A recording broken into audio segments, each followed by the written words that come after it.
Why don't you join us too as well? I do want to. I want you to ask us questions in a moment. But Tyler, how about you go? How about you start off with just your first impressions of the Q2 earnings? Wow. I was really excited to be here 30 minutes ago and kick us off and start talking about everything, but I just deleted Twitter twice, and I don't know. I'm not good at tech stuff, so here we are now. Thanks everyone for your patience. Yeah, so today was a big day for Opendoor. I think it's this strange juxtaposition between the hottest real estate market we've ever seen and the fastest cooling market we've ever seen. And I think that transition point is really fascinating because even for a company like Opendoor that has all this demand data and all these measures in place to be as conservative as possible, it seems like, to a certain extent, for at least a month or two, they really didn't see this coming. And I think that's really fascinating to watch as we transition from this up market to down market. And obviously the commentary around the quarter with exclusives and the update on the financing app, and then also this incredible Zillow partnership, it really gives us a lot of fodder to talk about what's ahead for the company.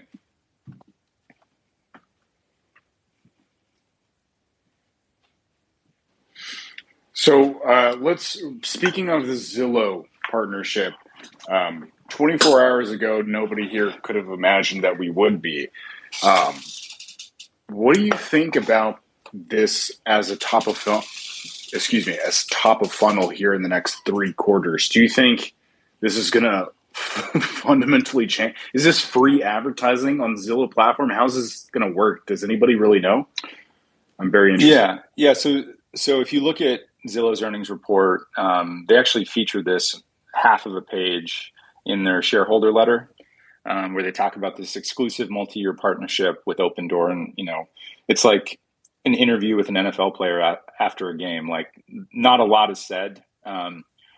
It's kind of just like boilerplate, but there's a lot, I think, that can be gleaned from this. I think from Zillow's perspective, Zillow really wants to get back into the seller side, and they really lost a lot of power on the sell side of the transaction when they exited iBuying. And that's really Opendoor's forte. And I guess if you can't beat them, join them. And so that's what Zillow is doing. And they're going to make a cut on every Opendoor sale. And that's their core business, right? Like, they're like Google. They're an advertising business. And so they're looking for a capital light way of participating more in the selling transaction. And what Zillow said is, they'll get a cut for every sale for any prospective customer who also wants a realtor. They'll get a Zillow Premier agent, and then Zillow is also going to bundle buy-side products for that customer. So it's actually a pretty good deal for Zillow. What Opendoor is getting is possibly even more critical, especially today. I recently wrote that Opendoor has about 15,000 homes in inventory in a pretty slow market. And so you start to wonder, what are the levers that they can use to accelerate volumes? And Zillow has 200 plus million monthly active users that are now going to be able to get the best of both worlds, right? It's like if Zillow continued in iBuying, which they didn't, but now they got Opendoor, who really has mastered that side of the equation. And then they're also connected to Zillow's extensive network of premier agents, et cetera, et cetera. So I think it's net positive for both companies. But Zillow is getting to double dip a little bit with a very capital light business, whereas Opendoor is really just getting improved top of funnel. I wonder, is it going to be just like on the Zillow website, you look up a home and then there's just a little button that says, hey, Opendoor's offering this much, or not, maybe not that way, since it's more of like a buy side. Is it going to be more buy side for the Zillow partnership? Yeah. So basically, like, I mean, in its in its ultimate form, it's very similar to how we've imagined Opendoor exclusives, without some of the the pomp and finery that exclusives currently has around appraisal match guarantee and decreased price and not listed on the MLS. What it really is it's a two-sided marketplace, and so we're going to have customers who come in and they're able to get browse homes, but also, or sorry, they're able to list their home, but also get an immediate offer if they want to. And so they're kind of getting best of both worlds.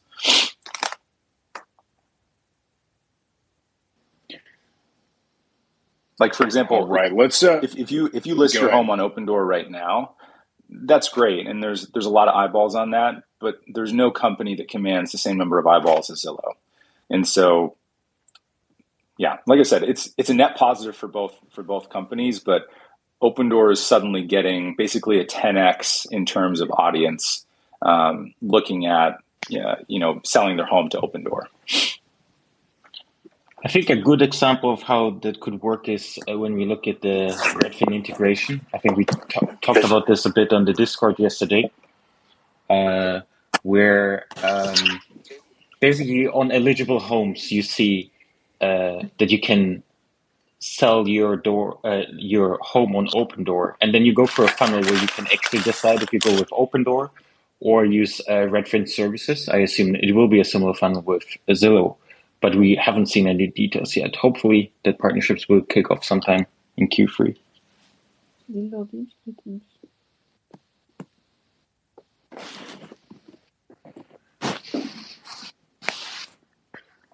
All right. So real quickly, if you can mute your mic if you're not talking, that'd be great.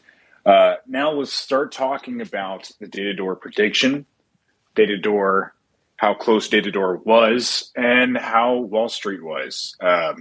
Sebastian, I don't know if you want to head into that, or Tyler, you can take that away. Yeah, I'm happy to talk about that.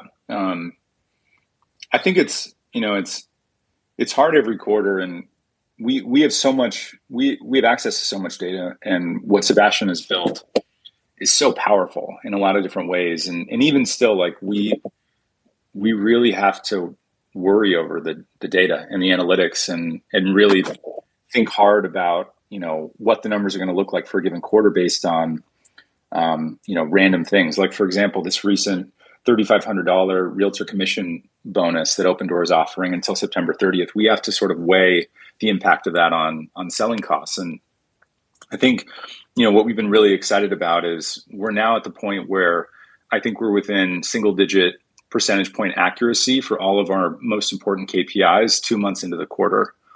And that gives us a lot deeper understanding into the business, right? Like, we're seeing a month and a half, 2 months into the future in a lot of different metrics outside of purchases. Purchases are just like the way that purchases happen. It's a very delayed metric, but now more than ever, I think, is with all this volatility, it's so important to kind of understand these transactions and velocity. And as Opendoor scales, it's going to be really like a leading metric for real estate health, right? Like in the various markets that it operates in. And so, again, I really believe that this is an area that's going to become more and more important over the years. Speaking about that volatility, a lot of people thought 3 months ago that Opendoor was just going to be left holding the bag on a lot of these homes. It was kind of shaky. There was a lot. Of course, this is a brand new market that Opendoor is creating, and we're on the bleeding edge of this type of technology. So there's always a little bit of little quirks and weird things that are going on that we're learning about every day. It's almost similar to Tesla with EVs, but of course this is data science. What were some interesting things that's happened in the last 3 months, Tyler, that you weren't privy to or weren't expecting when it comes to Opendoor's results? Yeah, I think to your point about, like, we're all worried that Opendoor is going to be left holding the bag. I think all of our estimates and all of sort of what I've written about Opendoor as a company and whether or not they're going to be able to navigate a down market, it's all theory, right? And it's well intentioned and it's in some cases based on data, but at the end of the day, like until you have a down market, until you get punched in the face, like it's hard to know how you're actually going to respond. And what's unique and surprising about the current market is just the speed that it changed. And not just the speed, but also the amplitude, right? Like peak to trough, we went farther in a 1 month period in terms of home price depreciation than all of the individual months of the great financial recession. And I think that speed and that volatility, and then mortgages, doing 40 years of increases over such a short period of time, all of that volatility, I imagine, is really hard to predict. And I don't think that's an excuse for the company. I think even still, I would have liked to see them respond with a little bit more agility than they have. But I do think the thesis is still intact. And as they mentioned, they're sort of back on track now, right? Like they had a few months of bad purchases sort of in the summer. And now they're at the point where they're widening spreads and they're somehow still maintaining conversion. And that's because, as we've always talked about, liquidity premium, certainty, and speed have much more value for a consumer in uncertain times, which is what we're currently living in. And so if I had to point to one surprise sort of for this year, it's the transition that we're currently making, and I'd say Opendoor's C- response to it.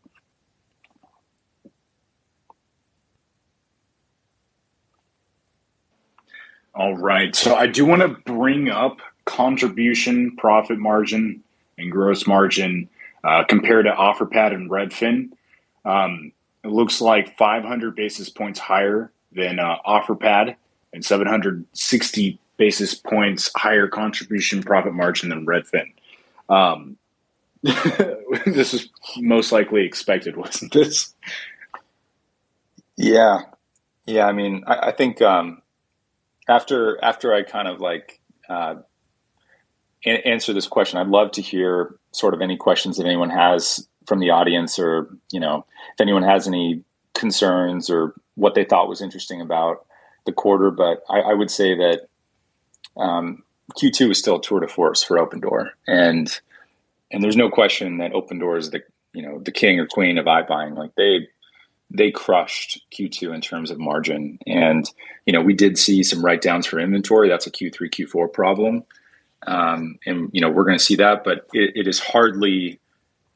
What we're seeing, the difficulties that they're facing is hardly exclusive to Opendoor.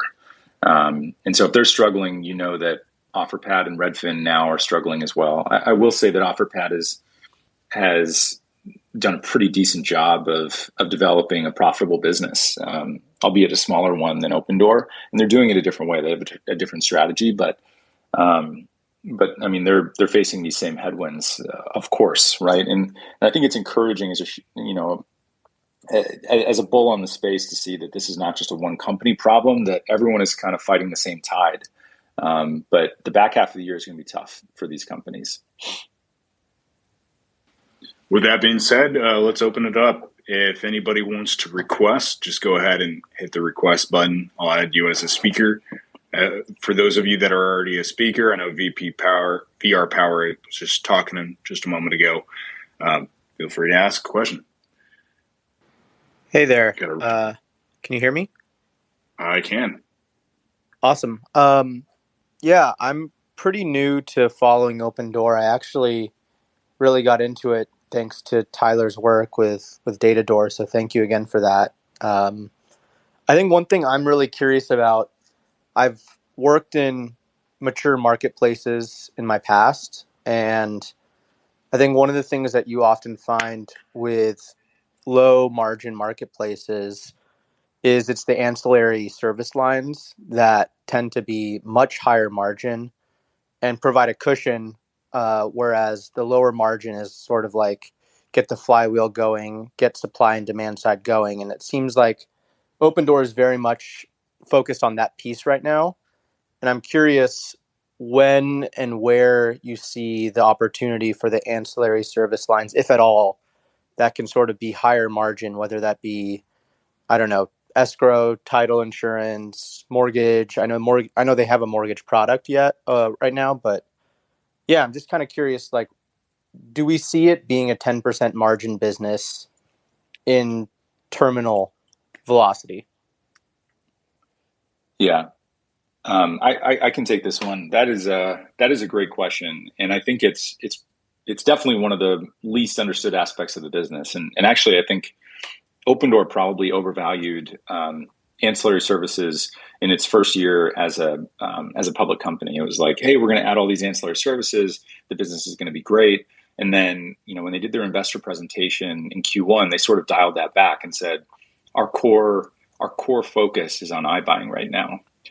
And the reason for that is, like, if you actually dig into the numbers, the ancillary services are so small, just numerically by revenue, because Opendoor is quoting a home sale. The entirety of a home sale is revenue, right? So if you have a $400,000 home sold and you attach a mortgage, that's only $5,000 maybe of ancillary revenue, right? So you're at like 1 point change of ancillary gross profit revenue, or ancillary gross profit or revenue, however you want to hash it. I'm sure it's high gross margin, but let's call it revenue for the sake of this.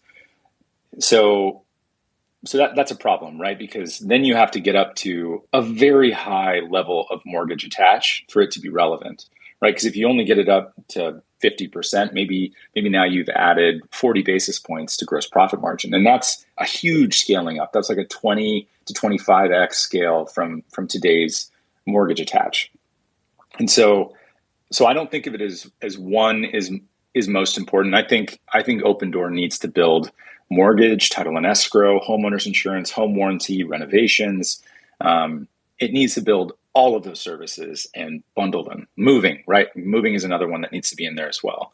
And it needs to have a high attach rate, like at least 25% sort of across the board for all those services for it to be meaningful. And then you start looking at like a 3% uplift in gross profit. So that's one way that we can get to the double-digit gross profits, maybe even 15 in a good market long term. But the other thing that's really important to think about, and I think this is the most important for the company, is exclusives. Because when you actually break down the difference between gross profit and contribution profit, the biggest difference between those two figures is the selling costs, right? That's like 2.5% to 3% every quarter. And when you're shooting for 4 to 6% contribution profit margin targets, that's a lot, right? So with Opendoor exclusives, you eliminate those selling costs because there's no real estate agent commission fee involved. And so that's a way, if we get that up to 10%, that's still a meaningful contribution for the company, way more important than any single ancillary service. But then what exclusives can also do is create this third-party marketplace. And that's what Zillow is doing right now with the partnership with Opendoor. Opendoor, if they can do that long-term and they can just get, a 1% to 1.5% listing fee for all of these homeowners to list their homes on the platform, and Opendoor facilitates the sale and maybe attaches a few services. That's the long-term thesis for Opendoor. That's like Opendoor is, big tech company if they can do that. And Zillow can't do that anymore. They had their opportunity and it didn't work out. They're partnering with Opendoor now, but they still can't own both sides of that transaction. And so if Opendoor can build exclusives into that third-party marketplace, that's when the company really becomes, the unit economics become so compelling that being bearish on it just doesn't make sense. Also, to add to that, I think services become way easier to attach when you own the checkout process, when you own the stage of the funnel where the buyer actually makes the purchase decision. A big problem with mortgage attach is when you decide to sell your home, you probably already have a mortgage or decided or researched a mortgage to buy your next home, right? So it's the wrong time in the customer journey to attach a mortgage to that, which is solved with Opendoor exclusives, where you get the top funnel and you can attach a lot more services to that, like Tyler said, renovations, etc. And they last year, they bought two companies that will help with that, which maybe Tyler can remind us of again. Yeah, they bought Skylight and Pro.com. So two renovation companies that I think that they can integrate successfully with their app. We haven't heard a lot of news about that, right? Like we haven't heard a lot of news about those companies and how well they're doing, or Opendoor Max, for example, or Opendoor Enterprise. These are all like secret projects within the company that I think are going to be very material in the future. But you have to wonder what we have to do to get the company to release news about these nascent products. Cool. If I can, this is Roy from Australia. So at this point, I'm quite confident, I would say, that they can create sufficient value and monetize a decent chunk of that to be a profitable business. So I'm kind of thinking of the next stage, but it's also something that came through this week with the regulator of the FTC. I'm kind of worried, and I wonder what your opinion is, because they didn't comment on it during the call, what they're going to do when the regulator comes. There's always a saying, if it moves, tax it. If it keeps moving, regulate it. If it stops moving, subsidize it. And like a lot of people work as agents, and we've already seen on the review sites of Opendoor that all the reviews are basically fake. From all the bad reviews are fake from agents that just see competition coming. Yeah. What's happening when these agents get to the regulator, and the regulator, wants to feel important, pound their chest, and goes after Opendoor?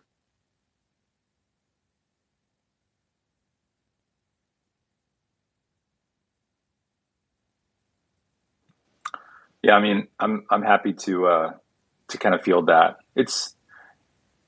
I think when we saw that Opendoor hired a new chief legal officer, there was a suspicion that there was going to be some sort of release of new news about the company, and it's a black eye.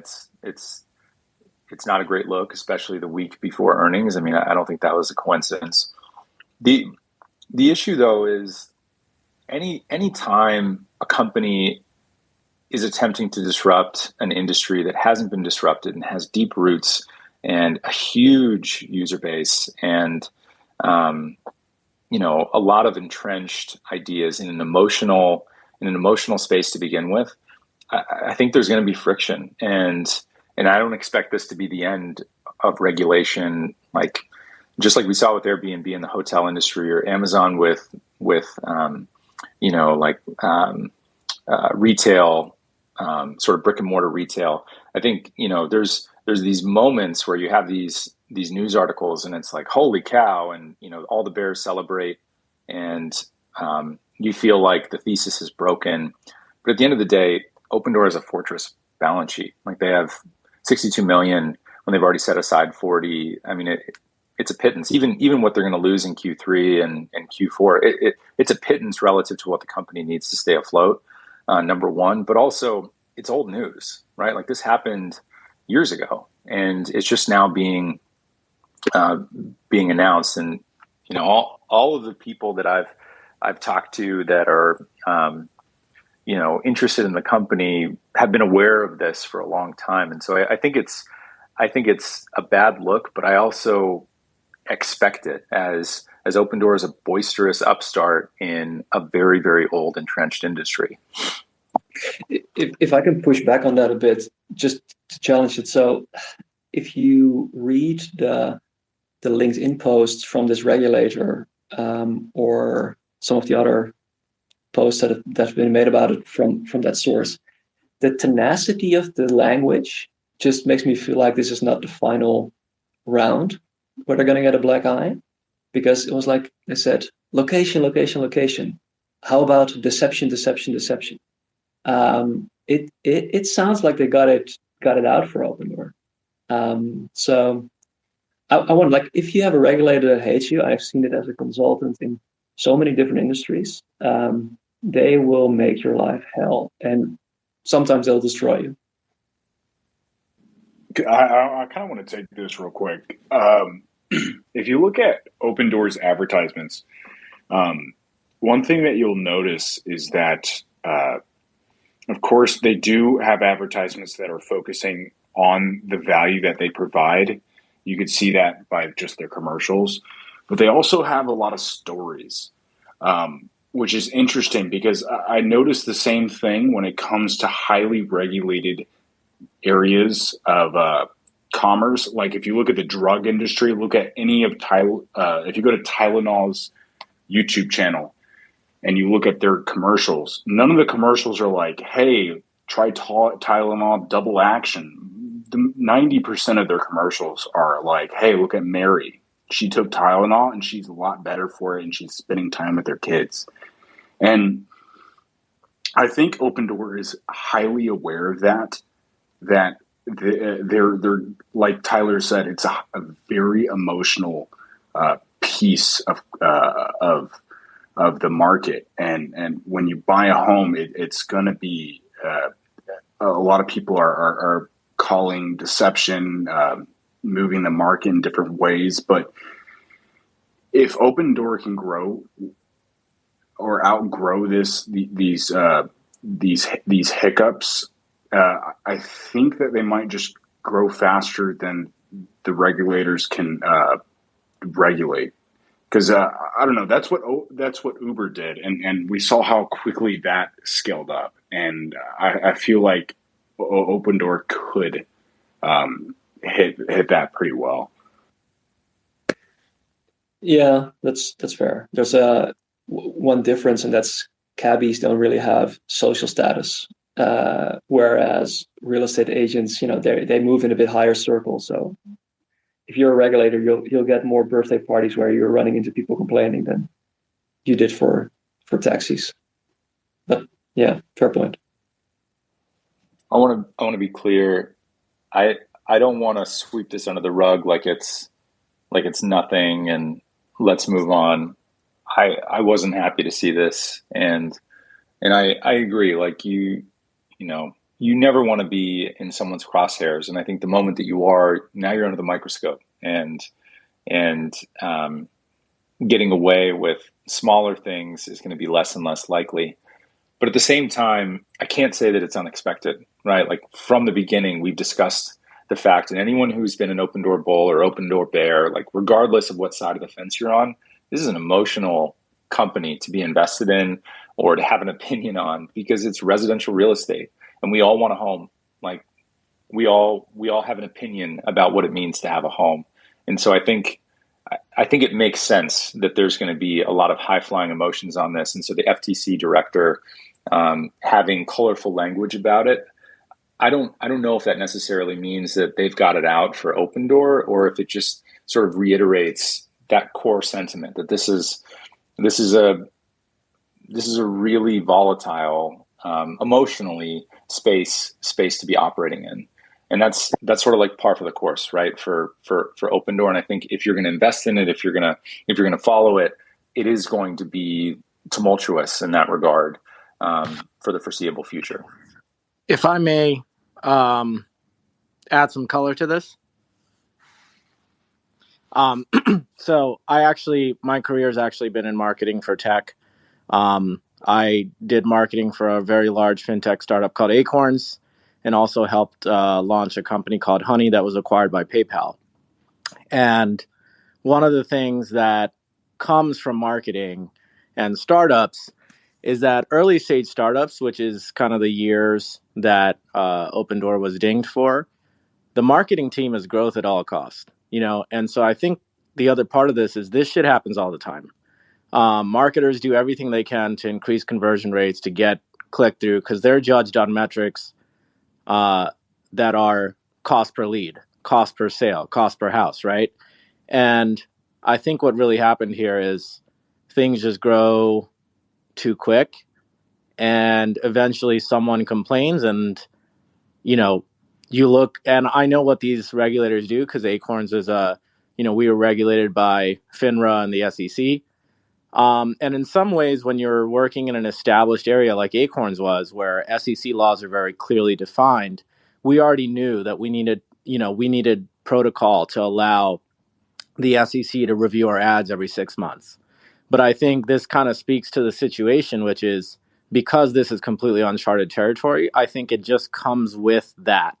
The fact is, there were no rules, there were no regulations. And so, you gotta, as the regulator, you kind of have to step up and basically make somebody the example.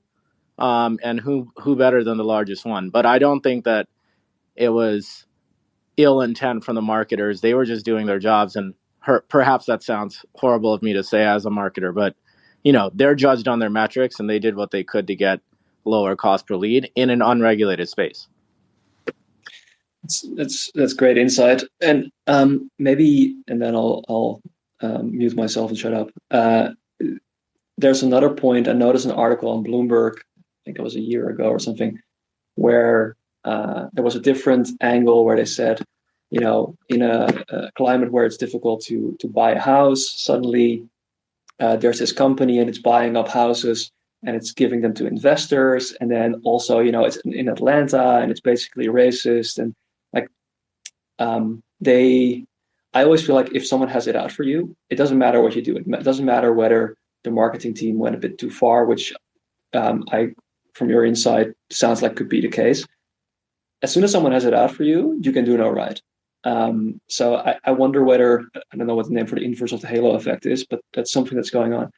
I just wonder what's next on that regulation front. But I'll leave it here because I'm sure there's people who want to talk about other aspects as well. Thanks.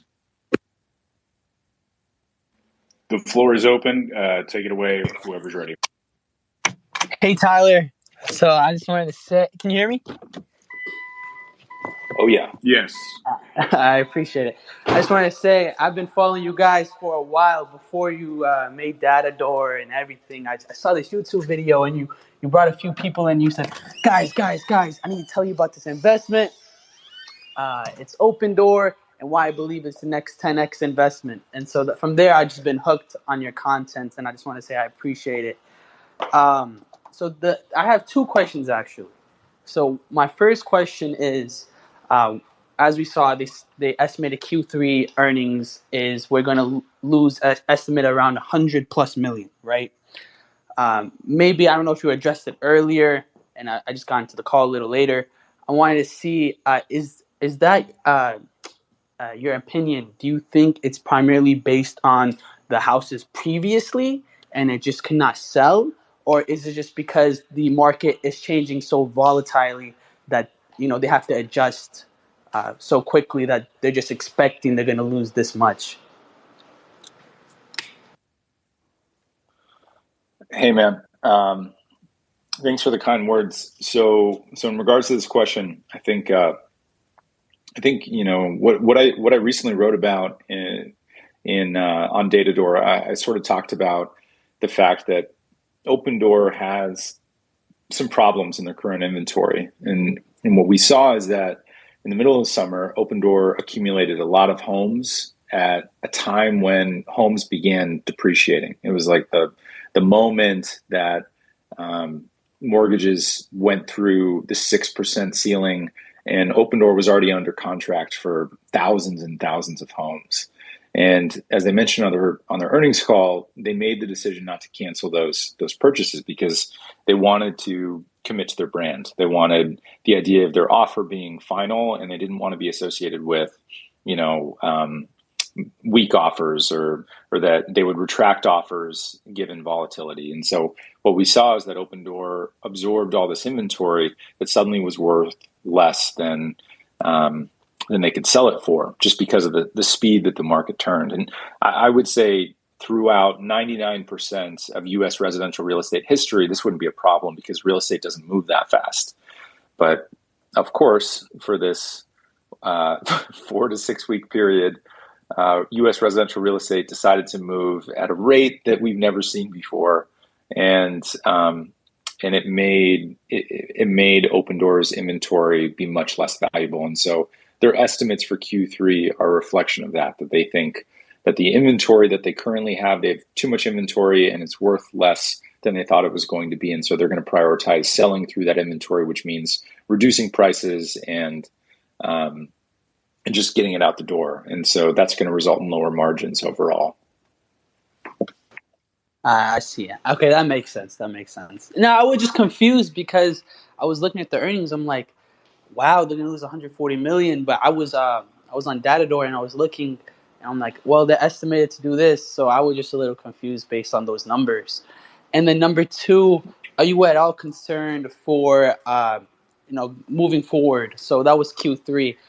From Q4, that they'll be able to be sustainable and not take such big losses compared from Q3 because of those under contracts. Yeah, so the numbers on Datador were just for Q2. So the Q2 numbers, were really great, and that's kind of what we were forecasting with our Q2 estimates. The numbers that I was just talking about in my answer were for Q3 and also Q4. So to answer your second question, just the way that they're modeling for those home sales to go and the amount of inventory that they have, there will definitely be an impact, a negative impact on margins for Q4 as well. The good news, and this is what I would say is exciting about what we're monitoring with Datador, is that they have indeed widened spreads for homes purchased over the past month.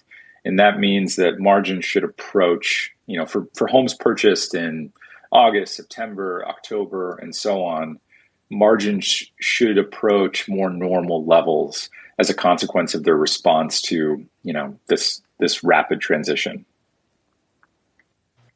I appreciate it. Those are my only two questions. So thank you so much. Hi, Tyler. This is Adam. Can you guys hear me? Yep. So my question is, how long do we think that Opendoor might have to sustain current conditions? Because I fully expect the Fed is going to cave very soon and move back into a more moderate position. Just looking at the size of the U.S. debt portfolio, politicians don't like stop spending money, and raising these interest rates is going to limit their ability to spend moving forward. So I kind of expect that's going to moderate, and we'll see housing values. Yes, in the current quarter, maybe they're down, but if you look out over a year, I feel better about my my residential real estate investment portfolio than I do about stocks or any other kind of risk assets. So I'm bullish long-term on Opendoor. What I don't know is where the stock goes from now until the start of 2023, which I've got some options that will matter how we finish the year. I mean, do you have a sense of how long? I mean, you said they've got deep reserves, so I'm assuming they can survive a couple of down quarters, like you said, in building their brand of having a solid offer that they're making to consumers, which I think is super important. Like the huge difference to me between a good real estate agent and what they're doing is they're making you a firm offer. Real estate agents just forecast what they might be able to get you, procure a sale. And that's a huge value difference for somebody who's looking to sell their house. Yeah. I totally agree with that sentiment. I think, I've been a little bit more guarded on my overall coverage of Opendoor over the past probably 2 or 3 months, just because the data are telling me that they're not doing as well as they were for the first 6 months, right? Like first 6 months of the year, I'm psyched about what Opendoor is doing. The thesis is proving itself, but then we have this event, and it's like, I got to be honest with you about what's happening. And it's not helpful for anyone if I'm like, bullish all the time, hyper bullish all the time. Like they mess up, and that's like a part of this, right? They're not a perfect company, and I don't think any of them are. But the mistake to be made would be to misinterpret that as they're going to go bankrupt, and that's what a lot of people seem to be celebrating, is like calling time of death prematurely on this company. And like I said, like a couple quarters of, and truthfully, it's really only going to be Q3 that sees the brunt of it, right? Like Q3 is going to see the brunt of this transitory period.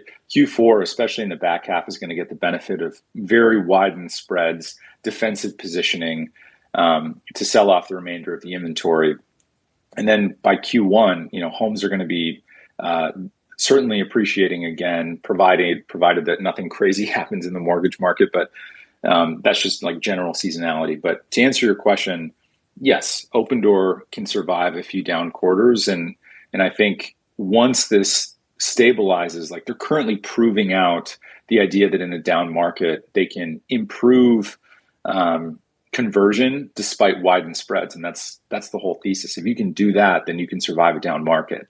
The biggest issue here today, and the thing that's most surprising about this year, is the speed and amplitude from peak to trough that we saw that is going to negatively impact Q3.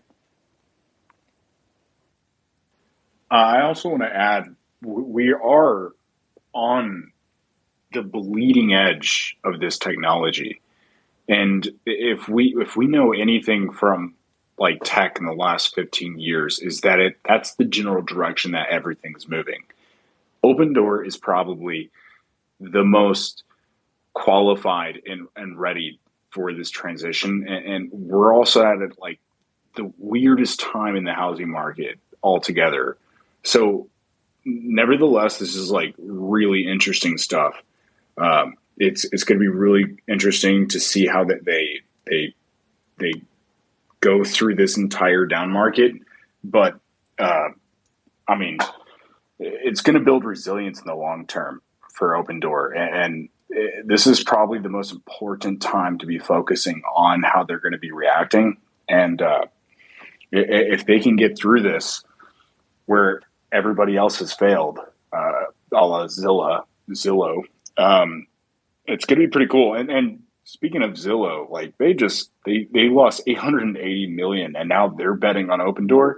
I mean, they probably they've learned they've learned their mistakes pretty well, and I think it's a really, really good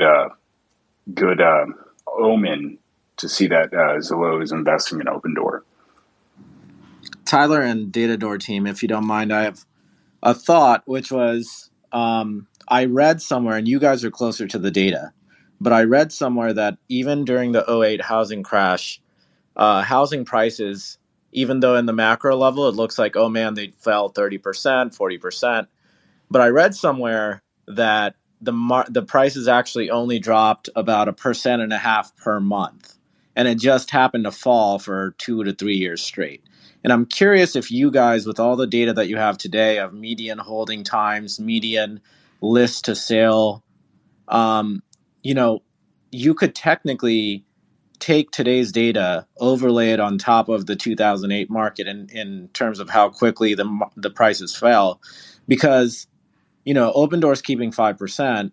Even if the house drops 1.5% per month, with the median hold time, they should actually still be okay, even in a 2008 scenario. Do you guys think that that's somewhat accurate? I just want to quickly jump in with an addendum to that question, if I can. Like, the other thing to learn from the 2008 housing crisis is that the drops were not uniformly distributed across the country, right? There were certain markets that felt it more than other markets.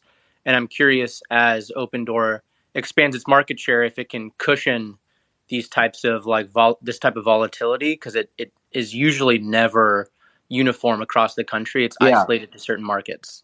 Arjun, actually, the number I had was specific to one of the worst markets. So to your point, I agree. Yeah, these are great questions. Thank you guys so much. I think, the answer to the question is definitely yes. Like if homes are decreasing 1.5% per month, and you're Opendoor, you can widen spreads by 5% or plus, especially in those volatile times, because homeowners don't have a choice, right? Like hehomeowners are just like, I need equity, I need to move. There's still over 4 million home sales in 2008, at the trough.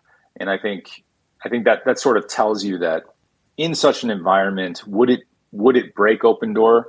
I don't know, but certainly I expect that Opendoor would be able to widen spreads and at least make 5% in such a time, gross profit margins.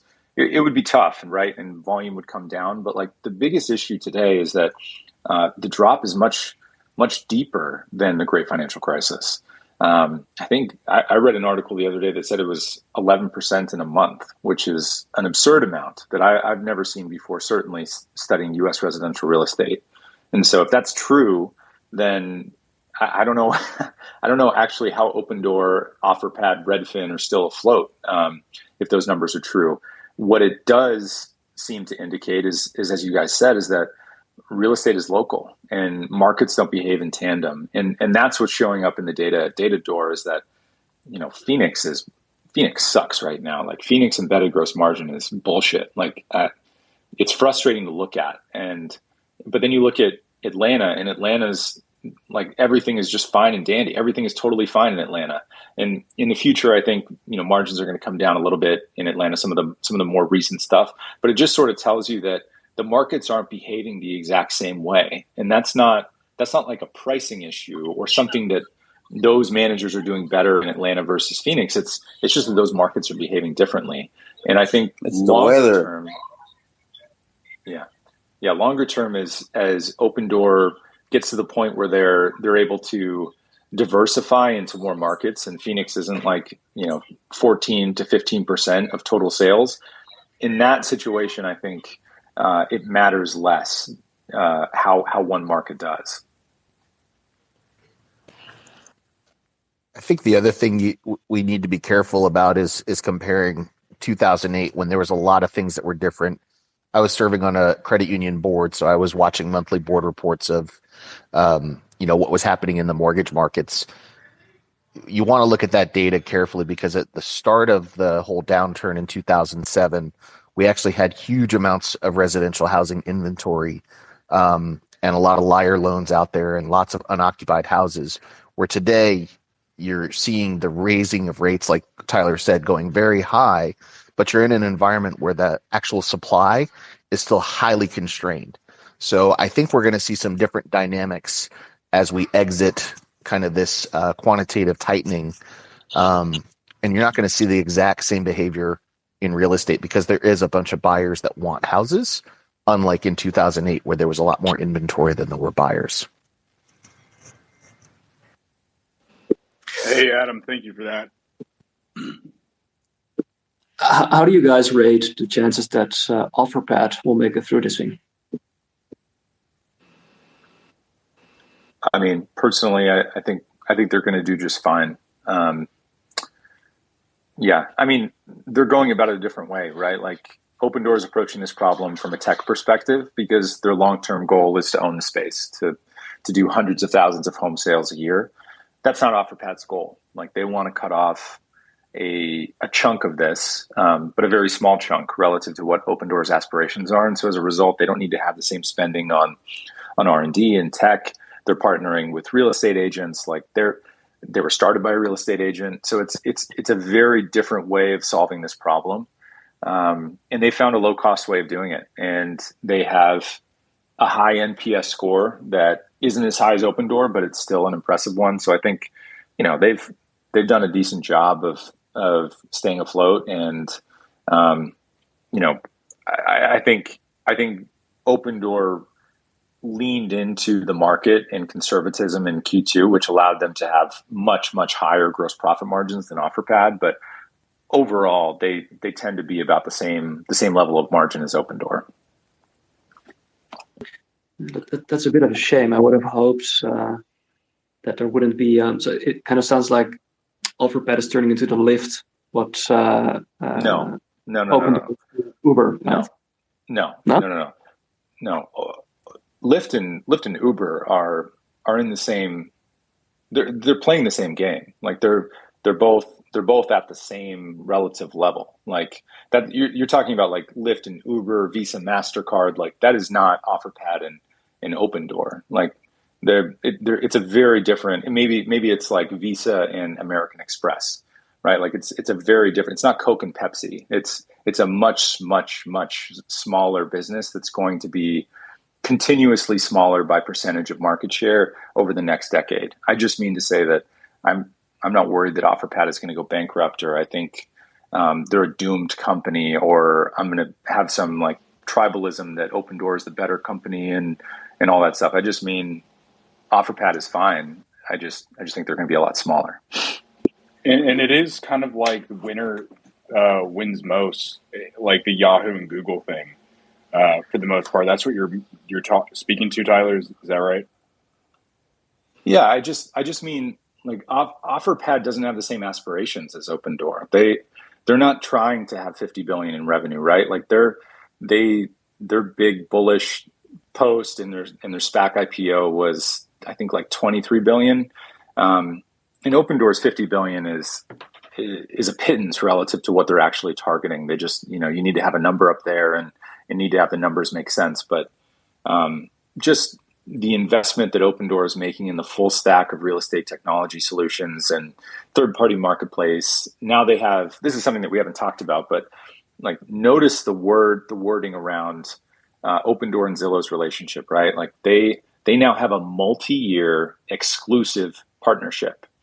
And so, the Klingons, which are the OfferPad, versus Opendoor, and the Redfin versus Zillow, who are participating in the space but not at the same scale, are now excluded from this exclusive multi-year relationship between Opendoor and Zillow, who are, the apex predators in the respective space.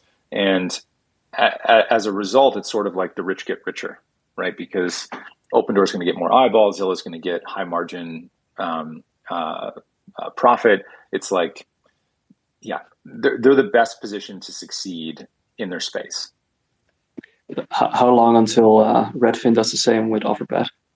Oh, Redfin. Sorry, Redfin is not. I don't have the same opinion on Redfin. Redfin's going to fail. Redfin Now's business is ridiculous. I can't believe that's still a thing. 2.5% contribution margin in Q2 when Opendoor's was double digit is absurd, and it's been that way for over a year now. I don't know why they're continuing to spend money on iBuying. It's not a space. It's not a side hustle. And sorry, to maybe clarify, I mean, what if Redfin goes the way of Zillow and says, I'm going to quit this iBuying myself, but I'll happily take referral fees from OfferPad, so getting the same collaboration going? I mean, that is the partnership that I wrote about last year. I think Redfin and OfferPad as a team make total sense, and they actually serve very different customers, right? Like Redfin's customer on average is buying a home twice as expensive as OfferPad's, so the synergies hit more cleanly. Yeah, I think a partnership there would make a ton of sense, but even still, I don't think Redfin plus OfferPad is better than Zillow plus Opendoor. I think the sum of the parts are much higher at Zillow and Opendoor. And to add to that, Redfin currently has a partnership with Opendoor, True. right? If you go on Redfin's site, look up your home, and you're in a market that they cover, you will see sell your home with Opendoor. We discussed this yesterday on the Discord, so that's a feature that is there for over a year now, I think. So we don't know if it's exclusive like the Zillow relationship, but I assume that inspired Zillow to do the same thing. I want to bring up the comparison between Amazon and eBay. If you look 20 years ago, eBay and Amazon looked very similar business models. The difference between Amazon and eBay today is Amazon invested in infrastructure and a lot of things to change the market that it was in, not to participate in it. What you see in Redfin and OfferPad, they're participating in the market, but Opendoor has so many like weird bets that people aren't even talking about. Look at Opendoor Max, that's only like really only exclusive in Phoenix, and they have not advertised it a bit. That is very similar to Robinhood, and just they're also buying all these remodeling tech companies. Where's me and Tyler Oakland? I mean, Tyler has gone on by talking about Opendoor Home and what that could look like in the future, but all these other companies aren't really like focused on these weird ways of growing out like horizontally. Opendoor is doing so many weird things that's going to change the whole industry. The way that we're thinking about it now is going to change drastically in the next few years.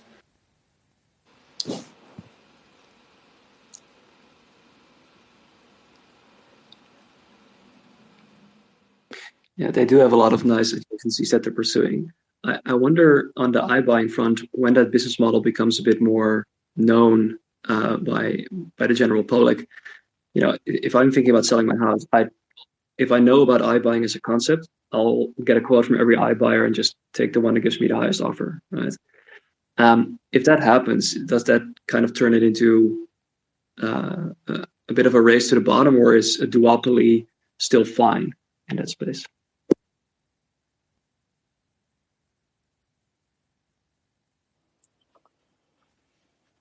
A duopoly for who? I reckon Redfin will get out. So Opendoor and Offerpad. No. Yeah. I'm sorry. This is 100% data. This is like a data problem. The reason why Yahoo isn't Google is because Google knows what you want to search for and they give you better results. That's what TikTok is doing to all the other social media platforms. It's all about data.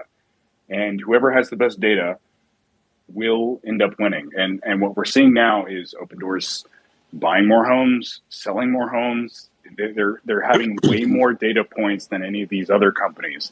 Like in the future, yeah, I mean, sure, maybe Redfin offers a higher price on one home, but Opendoor's algorithm is going to know what to do with that money way more efficiently 50 days in the future, and they're going to be able to fire their cash way more efficiently because of their data. Yeah, that's my point. Yeah, to kind of dovetail off of that idea is I talked about the fact that Offerpad and Opendoor are going about this different ways. And the reason that's important is because long term, because Opendoor is investing in a scalable model, that means they're going to have the least expensive solution running. So they'll make the most money charging the least amount. And so while Offerpad looks more competitive today, longer term, and especially as Opendoor benefits from the scale economies of being, 8 to 10x larger than Offerpad, those differences are going to materialize in a more dramatic way. And housing is such a big space that you can't really absorb those costs for long, which is why I'm so curious about what Redfin is doing in their business. Like, why continue to have such terrible unit economics in this space as a side hustle? It doesn't make any sense other than the fact that it's no longer a growing business and they're trying to gross up revenue. That kind of makes sense to me. But at the end of the day, what I'm saying is that there's not really going to be a duopoly in the space. There's only one company that can really survive, despite the fact, not survive, but thrive and reach this massive scale, despite the fact that it's a massive industry. And so I think Offerpad is going to be fine, and maybe Redfin clings on and some other power buyers come in, sure. But it's such a large space. And as Opendoor continues to get to this point where their operating costs are so low relative to these other companies, it's just not going to make sense to compete. It's going to be like, what? I don't have the size. I don't have the tech automation. I don't have, I don't have the boots on the ground or whatever it is that the proprietary data like Riley was talking about that is going to get me to the scale that'll make enough of a profit that the juice is worth the squeeze. I think to that point, I think in the future that Opendoor is not going to try to compete with these companies. Like if you look at the monopolies, monopolies today try to convince regulators that they're not a monopoly, while companies that aren't a monopoly try to convince investors that they are. And so in the future, Google right now could eat Yahoo Apple right now could just destroy any of its competitors just by deleting their app off the App Store. Of course, they don't do that because that would be looking really bad to regulators. So in the future, Opendoor is not going to have they're not going to try to compete with all these other players because they're just going to be in a completely different league of their own. So, can I ask a question? So when you guys say there's only one that emerges here, I mean, if I recall the article, we're at about 0.5% penetration in the markets that they participate. So wouldn't that suggest that there's room for? No one's saying there's only going to be one that's going to emerge. Okay. I just want to make that clear. we're not saying that there's only going to be one that's going to emerge. Like I said, OfferPad is going to do just fine. I think Redfin is just is doing iBuying bad. That's why I don't think they're going to survive. But I do think that there's plenty of pie to go around for everyone. So I want to make that clear. I don't think that it's only going to be Opendoor. I'm just saying you get to this point where Opendoor has these scale economies and it has this 10 plus years of inspecting homes and all that accumulated data advantage. And people just look at the space and they're like, Jesus, like maybe I'll try to compete, in this one area, right? But I'm not going to go head to head on iBuying against Opendoor as a 2023 company launched. At that point, it's just like I said, the juice is not worth the squeeze. I have a quick question or comment. Just one of the things about the Opendoor thesis seems to be that like the longer that they're in the market, the more data that they get, the better they become at pricing houses. But it just seems like the market that they were in the longest, which is Phoenix, seemed to be almost offering that, well, they should, by all marks of like the data collection thesis, the home inspection, all the aggregate, that should have been their best market, and they should have had the best insight and the most knowledge. But it seems like that's where the most damage is happening currently. I was just wondering if you could comment on that.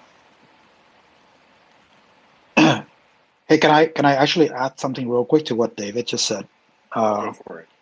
Yeah. So, this is particularly relevant because I guess I'm a machine learning guy, and this is something that's been bugging me for a while. And full disclosure, I mean, Opendoor is my largest position. And so, all of the points that you, David, and Riley and Tyler just talk about, I've been wondering, how can we verify this sort of data advantage? Because that's sort of like my biggest hope, in the sense that as they keep operating in these markets, the data advantage, which is compound. And what happened in this quarter, to the point that David just said about Phoenix and overall the result towards the end of Q2, which will lead to Q3, it's really sort of making me really concerned, because if they are 8 to 10 times bigger than OfferPad, that just means that the mistake will just cost 8 to 10 times more. And going forward, I mean, like they are at the size now where you feel like they have been doing a pretty good job overall. But how would we ever know that they can really close this gap, right? Because it feels like these problems would always kind of be there from time to time. And what has happened in Phoenix in the past quarter kind of show us that, okay, their model is not really doing the job if the pricing accuracy is a big part of the thesis. And so the question is, going forward, like, what is it going to take to really close that gap? Is it more data? Is it, human making the decision? Because I guess I would not like to have someone sitting inside an Opendoor and making the call about the Fed. Like that should not be anybody's job. So love to just kind of throw it out there and see if anybody has any thoughts to kind of push back on that.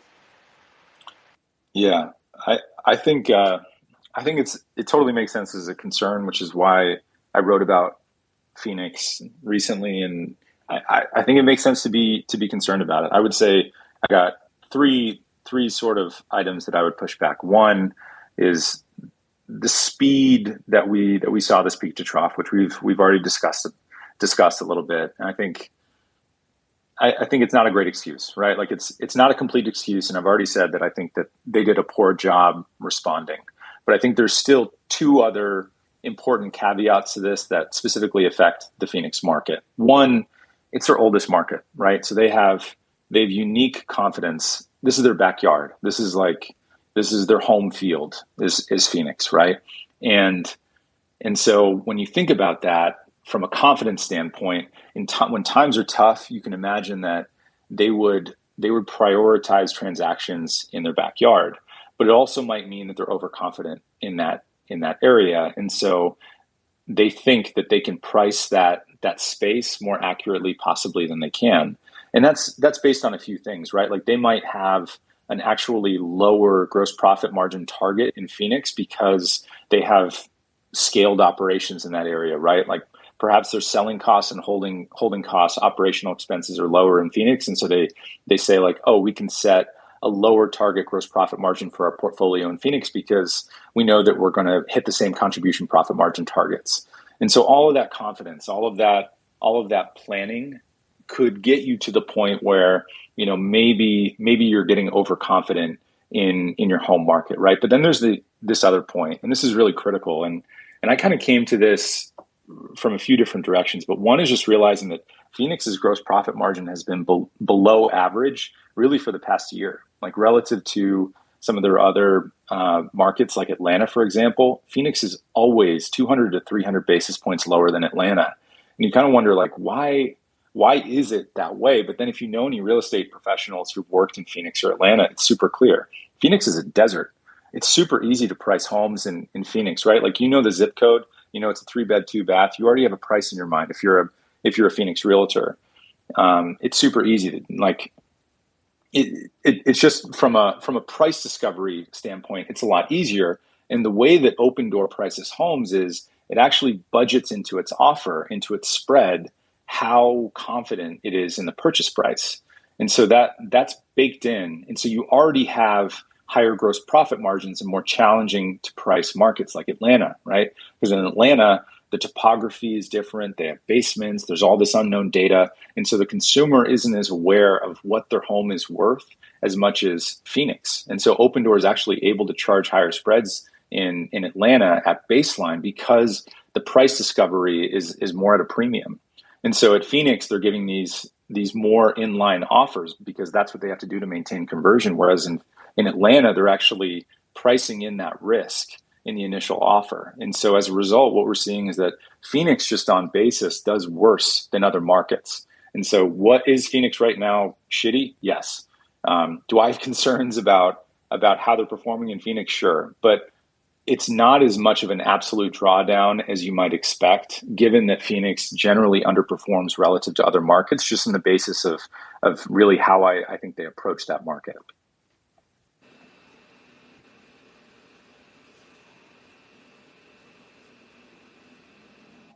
Tyler, I actually want to ask you. Yeah, go RBR.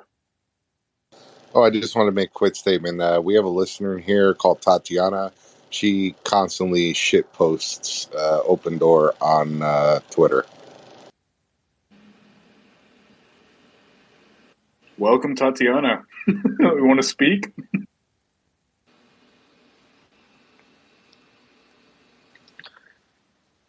Any other questions on the Q2 earnings call or the Q3 guidance that we can give color in? I just wanted to, hey, this is Karthik here. I just wanted to congratulate you, Tyler, and the team for just phenomenal analysis. I actually was a bear of Opendoor before COVID because I didn't think asset-heavy model at that point could survive. But then going through COVID and now going through another unprecedented situation, I think it'd be really interesting to see how these two black swan events in a span of 2.5 years is actually impacting their algorithms, right? Because on the face of it, it seems like maybe it didn't work as well as it should have. But was that potentially humans just freezing because it's the speed at which it happened? But one would assume that if you go through such black swan events and the models hold up and you come out of it, hopefully that it's better for going through this. And the second thing I'm just curious about is one of the things that I think the market is failing to, in my opinion, understand about Opendoor is the end goal is not just to be an iBuyer, right? It's being priced as an iBuyer, much like Tesla was being priced as an auto company. I'm just curious if you or anyone here has any thoughts of, or would love to get connected to Eric Wu and the team there to have and build a community, because I think this is one of the most misunderstood companies that is out there. Hey, Karthik, thanks so much for saying that. We are actively working on doing just that. Like the mission of Datador is to become the town square for all things prop tech and iBuying. And I think, we've got a Discord now, we've got a Reddit, we have a beautifully designed website courtesy of Sebastian. So I think the core focus of what we're doing is to try to make this space less emotion and more data. And it's hard. It's like pulling teeth sometimes, but I do believe that this is the way that this is the dominant way that people are going to transact homes in the 2030s. And it's not going to be a linear path. There's going to be bumps in the road. But I think it's still early, and everything that we're seeing in the data and everything that we've seen from the company really shows, a business in its early stages of becoming what we expect it to be.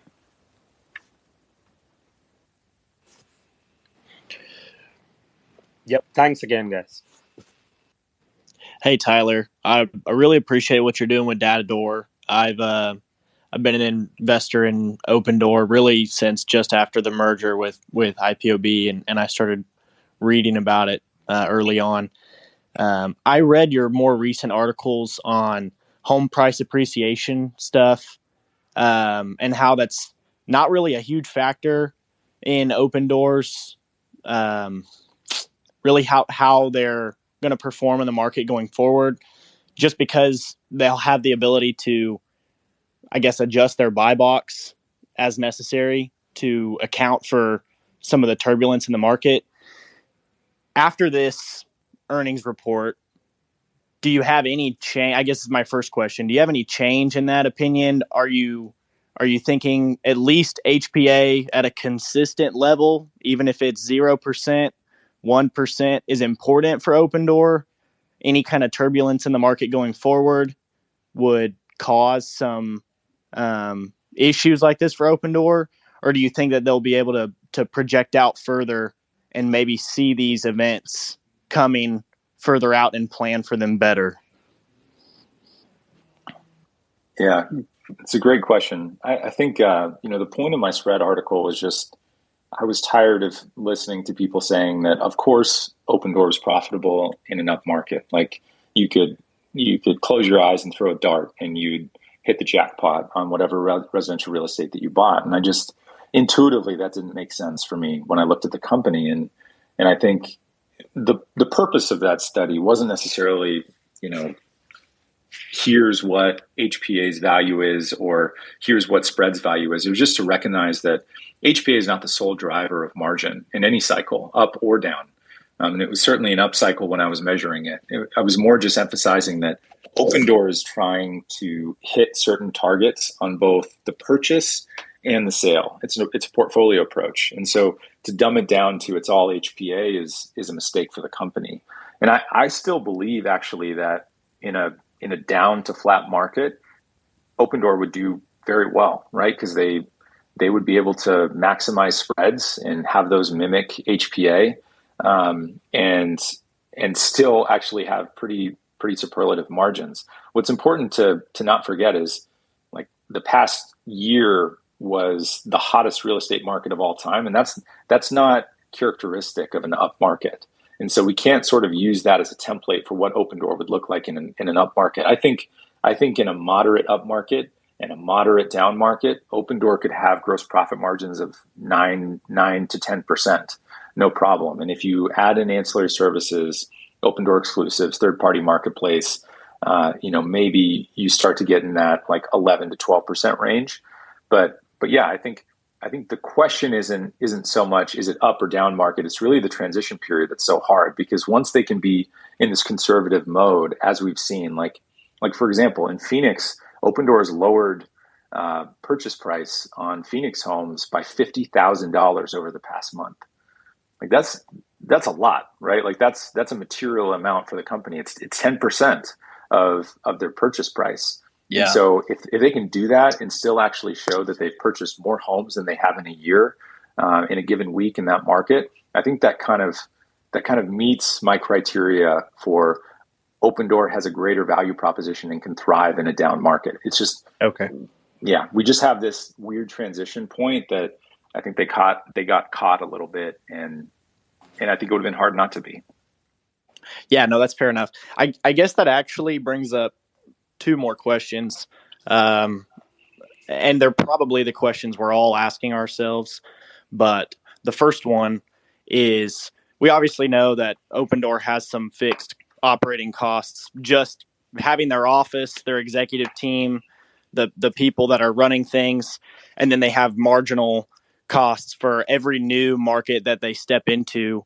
What is a reasonable projected volume, like gross profit or I guess sales, you could call it gross revenue? What's a reasonable projected gross revenue at their current margins that they really need to run in order to stay profitable? Is it in the $4 billion range that they've been running? Yeah, this is a tough question. I think from here on out, if they hit 5 billion and they have a little over 9% gross profit margins, they can be a profitable company. That's kind of like table stakes to do their business profitably. Okay. No, that's fair enough. And I know that's a hard question. That's really what we're all trying to put models together to figure out. I guess that number the last changes of those based on the revenue. Yeah. I guess the last of those questions would be, you mentioned 2030s. You're seeing, or you would expect that most home transactions are done this way, or maybe a large percentage, maybe not most. I'm not sure if that's what you said, but if that's the case, does that, in theory, tend to prevent some of these black swan events if you've got more data-driven buying of homes, more transactions are done by big iBuyers? Does that create more stability in a market? And is that a good thing, that homeowners can start to feel more confident in the value of a home that they're buying from an iBuyer? Even if they're paying a little bit more than the iBuyer paid, they know that they're not way upside down in a house like they could be with some real estate agent representing it that doesn't necessarily have their interests in mind. Yeah, I mean, there's so much to unpack about that question. Like, I think first and foremost, my belief is that in the future, most homes will be bought and sold by corporations, and that's just based on business theory, right? Like the same people who built cars when cars first came out were complaining when the assembly line came out, and the belief was that you're never going to make a car as perfect or as beautiful as like an individual artisan. And then the assembly line came out, and it's like, actually there's a lot of mistakes that we can minimize by making this process more efficient, and that's just like how businesses work, and they scale, and they create new value. But I think to answer the second part of your question is just that once Opendoor reaches a certain amount of scale, they like you said, they have a huge data advantage when it comes to demand, but even more than that, they have a market diversification advantage.